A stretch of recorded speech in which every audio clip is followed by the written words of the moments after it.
जय माँ काली। तो आज मैं आप सबके लिए बहुत ही अच्छी जानकारी लेकर आई हूँ और आज की ये जानकारी आपके लिए बहुत ही ज़्यादा महत्वपूर्ण होने वाली है, क्योंकि आज के इस वीडियो के माध्यम से मैं आपको बताऊंगी कि किसी एक व्यक्ति के ऊपर क्या कई सारे देवी देवताओं की भी सवारी आ सकती है, या 4 5 6 इस प्रकार से देवी देवताओं की सवारी आ सकती है या नहीं, या किसी एक व्यक्ति के ऊपर केवल एक ही देवी या देवता की सवारी आती है। तो अगर आप भी इस बारे में जानना चाहते हैं तो वीडियो को एंड तक ज़रूर देखें, और इसके साथ ही अगर आप हमारे चैनल पर नए हैं और हमारी वीडियो को पहली बार देख रहे हैं तो हमारे चैनल को सब्सक्राइब करना बिल्कुल भी ना भूलें, और इसके साथ ही नोटिफिकेशन बेल को प्रेस करके ऑल पर ज़रूर क्लिक करें ताकि इस प्रकार की जानकारियाँ सबसे पहले आप तक पहुँचे। तो चलिए वीडियो को शुरू करते हैं। तो आपने काफ़ी सारे व्यक्तियों को देखा होगा जिनके ऊपर कई सारे देवी देवताओं की सवारी आती है। तो इस प्रकार से उन व्यक्तियों को देखकर जब किसी व्यक्ति के ऊपर कई सारे देवी देवताओं की सवारी आती है तो ऐसे में आपके मन में ये प्रश्न उठता है कि ये कैसे संभव है। यानी कि व्यक्ति तो एक है, उसके ऊपर कई सारे देवी देवताओं की सवारी किस तरीके से आती है। तो क्या ऐसा संभव है कि एक व्यक्ति के ऊपर इतने सारे देवी देवताओं की भी सवारी आ सकती है? तो इसका उत्तर है कि एक व्यक्ति के ऊपर कई सारे देवी देवताओं की सवारी आना भी संभव है। यानी कि ऐसा नहीं है कि एक व्यक्ति है तो एक व्यक्ति के ऊपर केवल एक ही देवी देवता की सवारी आएगी, ऐसा नहीं होता।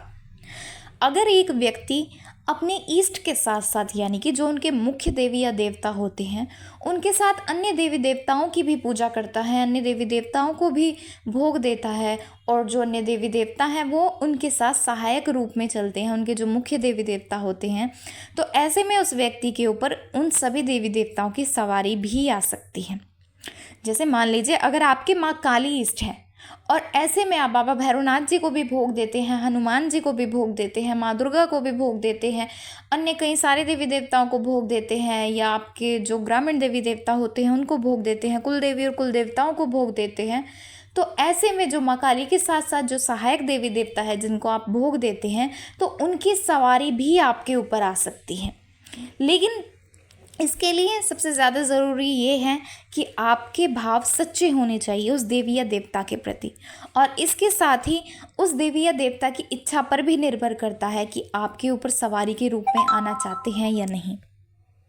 यानी ऐसा नहीं है कि अगर आप माँ काली की पूजा करते हैं तो आप किसी भी देवी या देवता को भोग देंगे तो उनके सवारी आपके ऊपर आ जाएगी, ऐसा नहीं होता। आपकी भक्ति, पूजा पाठ, श्रद्धा भाव के साथ साथ उस देवी या देवता की इच्छा भी इसमें मेन होती है कि वो आपके ऊपर सवारी के रूप में आना चाह रहे हैं या नहीं।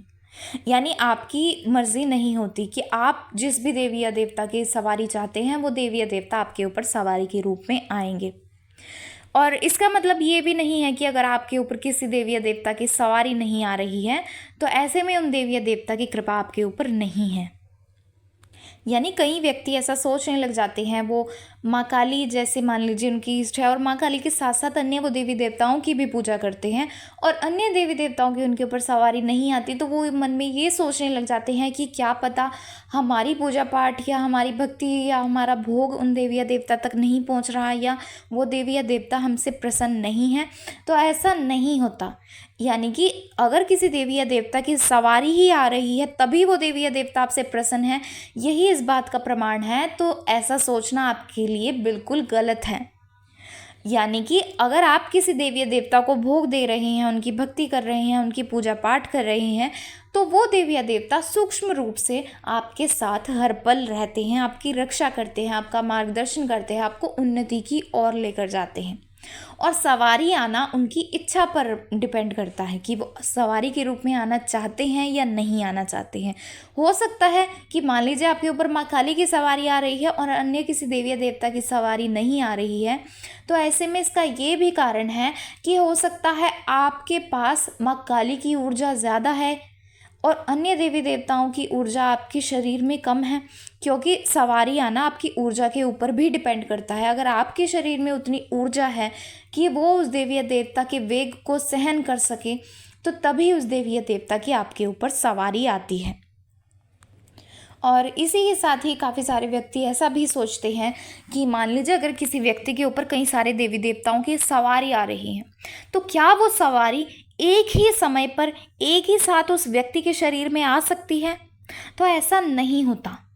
मान लीजिए अगर एक व्यक्ति के ऊपर काफ़ी सारे देवी देवताओं की सवारी आती है, तो वो सभी देवी या देवता उस व्यक्ति के ऊपर एक एक करके सवारी के रूप में आते हैं।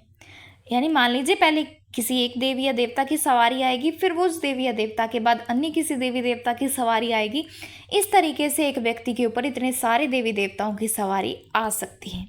यानी अगर एक समय पर सभी सारे देवी देवता एक ही साथ आए तो ऐसा संभव नहीं है। एक एक करके वो सभी या देवी देवता उस व्यक्ति के ऊपर सवारी के रूप में आते हैं। तो इस तरीके से थी आज की जानकारी। तो अगर आपको भी ये जानकारी पसंद आई है और आपके मन में भी ये प्रश्न था कि एक व्यक्ति के ऊपर कितने देवी देवता की सवारी आ सकती है, किस तरीके से सवारी आ सकती है, तो आशा है आपके मन में जो ये प्रश्न था आपको इसका उत्तर अवश्य ही मिल गया होगा।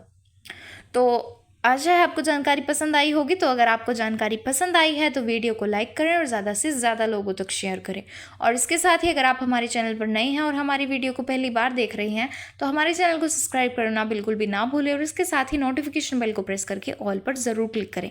ताकि इस प्रकार की जानकारियाँ सबसे पहले आप तक पहुँचे। तो चलिए मिलते हैं अगले वीडियो में कुछ नई जानकारी के साथ। जय मां काली।